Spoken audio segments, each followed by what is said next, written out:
107.5 The Game Podcasting is sponsored by Modern Exterminating, a family-oriented company. Professional, honest, and dependable pest control solutions. We're your one-stop shop for all pests.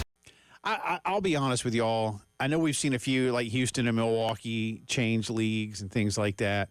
I wouldn't want to see wholesale changes of leagues.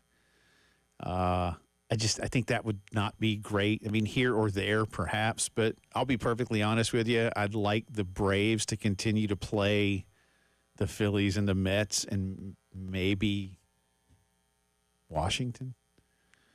You know, not necessarily the Marlins. But I don't know. I don't know.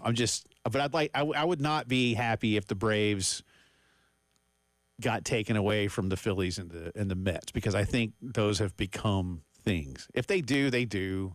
Big Ten has apparently floated a pretty good-sized trial balloon that could see a college football playoff expand to as many as 28 schools. According to Ralph Russo of The Athletic, it was presented to Big Ten ADs last week. Right now, Power 4 conference commissioners have not had anything more than what he calls cursory discussions about a massive postseason expansion, and nothing, he says, has been presented to any other conference or to Notre Dame at this point. Ralph also reports the Big Ten was expected to send a slide deck with some details to the SEC later this week. And again, he mentions, like I just said, it's basically a trial balloon. I don't know how you get into some of this. I'll be perfectly honest with you. But a 28-team field, let me just read this verbatim, okay? A 28-team field would include 4 first-round byes and a second round of games played entirely at home stadiums.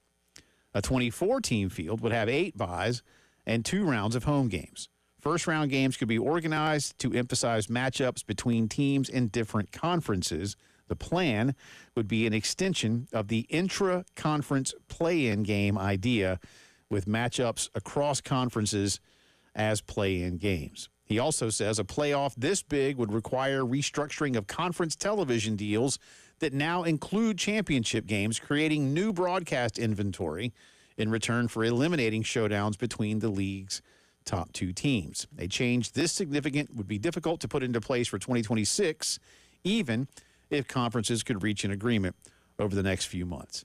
So, yeah. Oh, they'll make money. They'll make money. And that's what all this is about. There's no question there. The difference I think we have right now, Tony Petitti got to the Big Ten after having run Major League Baseball, the MLB network.